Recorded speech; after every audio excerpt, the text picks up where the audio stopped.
the debates that people had in Saqifa for choosing Khalifa, it's not about the merits or faza'il or iman or ilm knowledge at all. All the values which are being mentioned is about the tribal mentality, tribal mindset. We are choosing a head of a tribe.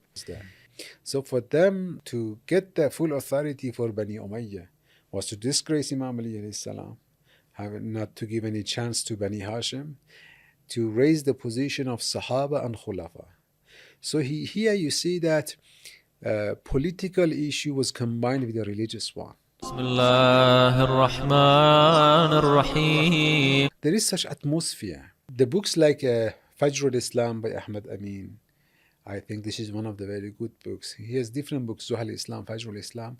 If somebody is interested to know the culture, the atmosphere that Arabs used to live at the time of the Prophet and what kind of mindset was there. And in that mindset, you see that Ahlulbayt naturally are alone. So Imam Ali's being lonely is not only the matter of people leaving him alone after the Prophet. Even at the time of the Prophet, Imam Ali is alone. But the Prophet was a support. And after the Prophet, Imam Ali and Lady Fatima and the family, they lost the support. So they faced all those challenges. And the main reason being that, just look at Nahjul Balagha, look at Qurarul Hikam, the hadiths of Imam Ali alayhi salam, the way that Imam Ali alayhi salam deals with the daily issues, the lifestyle he had. This is not something that even sometimes people at our time may find it difficult to digest, let alone the people at that time, in that culture, that atmosphere. So Imam Ali alayhi salam, for example, considering all to be the same. No virtue, no merit for people other than Taqwa. While in the Arabic society, in the society which is used to the culture of unsur akhaka zaliman aw mazluma, you have to be support to your brother from your tribe, no matter whether he's oppressor or oppressed. Because the first and the number one value and fazila that you have to take care of is the family, is a tribe. And Imam Ali salam doesn't care in any sense for those values. So Imam Ali salam and Ahlulbayt alayhim salam, altogether, Lady Fatima, they were lonely that people didn't understand them properly. They couldn't digest the position. And that the tribal mindset, one of the very basic elements there is jealousy. Because when you live in a tribe, in a very dry land like Hijaz, there is always shortage of water, shortage of sources, and this makes you, the nature, the impact of nature on people's culture, on people's akhlaq and morality, is that there is a kind of a permanent and constant challenge and fight over sources and resources. And this makes people naturally jealous of others, makes them sort of pessimist towards others. Because if somebody is coming towards us, is coming to loot us, is coming to attack us, is coming to kill us. So all these elements are there. And with all those elements, when people settle in a city, still that culture is there, that mindset is there. And we see all these elements in the way that people used to behave each other. So I was saying that it was looked at as the political authority, after the Prophet, it was looked at totally as a political position, a worldly position, the way that they used to choose a head of a tribe. And when you look at the debates, for example, in Saqifa, this has been narrated in different books. One of the very authentic sources like Tarikh Tabari, when you look at all those sources, the debates that people had in Saqifa for choosing Khalifa, it's not about the merits or faza'il or iman or ilm knowledge at all. None of these things. It's about from which tribe are you? We are the tribe of the Prophet. You answer, you are not from the tribe of the Prophet. This man is older than, so is it to be older, to be from the tribe of the Prophet? All the values which are being mentioned is about the tribal mentality, tribal mindset. We are choosing a head of a tribe. And the way that Abu Bakr came to introduce himself, that he said, I don't claim I'm better than you and I know more than you. No, there might be people who know better than me, but anyhow, people chose me and I will rule over the Muslims. So the way that the Ashab and the companions, they used to come to Abu Bakr and sometimes criticize him, question him, the way that they had their communication and their dealing with the other Khulafa.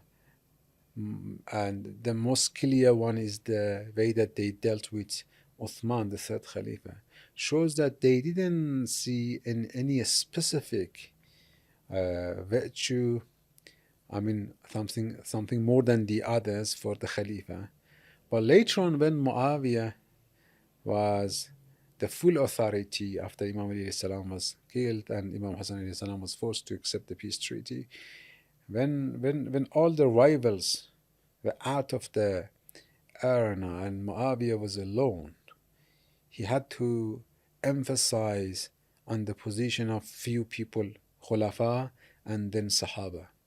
And the idea being that, according to history, he decided to fabricate hadiths in the virtues of Uthman because he considered himself successor to Uthman. And the reason being that, Muawiyah was a rebel. Muawiyah rebelled against Imam Ali alayhi salam. Imam Ali as the fourth Khalifa was chosen by people and Muawiyah rebelled against him. Now, Muawiyah was considered a rebellion, Ahlulbayt. So how could he justify his authority? They came with the idea that Uthman was killed oppressively. And Imam Ali is involved in killing Uthman. We have it in the story of arbitration when Abu Musa Ash'ari and Amr As, they came for arbitration, Hakimiyya. So they were about to discuss the fate of the war, the Battle of Siffin. And Amr As said, tell me, to Abu Musa, tell me, was Uthman a Muslim or not? And Abu Musa said, we are not here to talk about Uthman. We are here to talk about this battle, which Muslims are killing each other. Amr said, okay, just answer my question. Was Uthman Muslim or not? He said, yeah, of course he was a Muslim. And then he questioned the second one. Was he killed oppressively or not? He said, yes. Then he said, do you see any right for the Wali and heir and successor Uthman to take revenge of his blood? Thar in Arabic, it was a very known culture, taking revenge of your relative. He said, yes, there is such a right for the Wasi and for the successor of Uthman. Muawiyah then said, this is the story of the war, the battle, that we are to take revenge of Uthman. Ali is the killer of Uthman. That's why they made all the stories that Imam Ali alayhi salam was involved in killing Uthman, while we know that according to historical points, nobody defended Uthman the way that Imam Ali did. Yeah. But anyhow, they had to emphasize on the faza'il and the virtues of Uthman, because Muawiyah was connecting himself to Khilafah through Uthman. And Uthman was killed in a very bad way. The way that Muslims killed him, as if they didn't consider him to be a Muslim. They didn't bury his body for 3 days. Later on, they buried him in the part of the Jews in Baqi. And later on, when Muawiyah was authority, had the full authority he had, he had the command that they have to join that part of the graveyard to the Baqi of the Muslims. Then the grave of Uthman was in the Muslims part. So he had to emphasize on the position of Uthman, and according to historical narrations, he said that anyone who can fabricate hadiths in the virtues of Uthman, they will be rewarded. And all those hadiths fabricated, and then in order to, after they fabricated enough hadiths about Uthman, then about the other Khulafa, then about Sahaba. And the reason was that when in the sky of Islam there are thousands of shining stars, then a person like Ali will not be the only shining star. If Ali has virtues, all Sahaba are like that. Imam Ali alayhi salam, just imagine, bear in mind that for 60 years they cursed and badmouthed him in every masjid, in every place they performed salat. Everywhere for 60 years. And after all those propaganda that they had, still you see, as one of the Sunni scholars says, his name has filled the East and the West. So at that time, Imam Ali salam was known as a virtuous person, and all those fazail narrated from the Prophet about Ali salam was there. So for them to get the full authority for Bani Umayyah was to disgrace Imam Ali salam, not to give any chance to Bani Hashim, to raise the position of Sahaba and Khulafa. So here you see that political issue was combined with the religious one. And later on, other issues like Masail Mustahdasa, the newly occurring events, that they needed answers to those questions. What are the answers to these questions that are newly happening? Because at the time of the Prophet, the society is very basic society. It's very small, limited one. And now, after conquering lands, people are coming from higher cultures, from Persia, from Rome, from Egypt, and lots of new questions are coming, and we don't have any answers because people didn't ask us questions from the Prophet. So the religious authority at that time could be the Sahaba. So if Sahaba have such a religious authority, then their saying can be equal to the sayings of the Prophet. So because of all these things, it made it difficult later on when religious aspect and political aspect were combined. Then it was difficult to criticize that era of Islam. It became like a very sacred era. The Prophet himself didn't have such authority. I mean, the way that people looked at him. One of the problems that the Prophet had is this, that, for example, Tabari mentions that once a person came to Umar ibn al-Khattab and asked him about mut'ah, that what is the ruling of mut'ah, temporary marriage. Omar said it's forbidden. But he said, we used to do it at the time of the Prophet. Omar said, now I'm saying it's a ban. It's banned. It's not legal anymore. The guy insisted that the Prophet permitted. Omar said, Ana Zamilu Muhammad. I'm a person like Muhammad.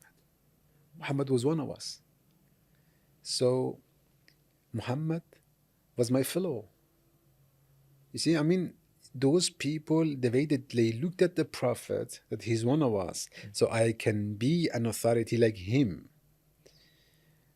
So at that time, even those people had such a claim that, even they have Ahlul Sunnah to justify these things, they have Musaddiqat Umar. They say that they have fabricated things, that there are occasions that there was a dispute between the Prophet and Umar. Then Jibreel brought the message that he is right and the Prophet is wrong. So, I mean, when there is such approach even towards the Prophet, and later on Sahaba are given such a position that nobody even can question. You cannot question why a Sahabi did this or that. Yeah. And when history is to be established based on this narrative, it becomes very difficult. So you see that in different sources they have mentioned that you are not allowed to mention anything ugly about Sahaba. So historical books and history sources, always if they want to narrate something from the history, you're not allowed to mention anything that could be a kind of, criticizing Sahaba. Yes. Only you are allowed to speak those nice aspects and beautiful things. Whether you have to keep silent, or if you want to speak, you have to speak in a way that you advocate and support Sahaba. But you cannot question, can criticize even very clear things in their lives. So I think one way I can summarize your answer is that we're looking at the history of early Islam, right after the Prophet. What was the mindset of these people who had just newly converted to Islam? The caliphs, for example, what were their views? How did they see themselves? How did they rule society? I guess what we can say is that it's very important to take all this into consideration before going into the historical sources and seeing, for example, okay, why is it not the case that, for example, the history books should be 100% clear and giving all the details about, for example, how the Caliph, for example, attacked the house of Hazrat Zahra. I think like if you come without looking at this background, this would be a valid question. But now that you come and say, okay, this is the background, your expectations are lowered. You're not expecting to see, for example, yes, everything that the Caliph did that is negative, as you said, it should be all out there open in the public. And so I feel like maybe that's one of the important factors that we should consider when we are trying to establish a historical event and see what is the atmosphere at that time and what should we expect to be seen in the books at that time. اللهم صل على محمد وآل محمد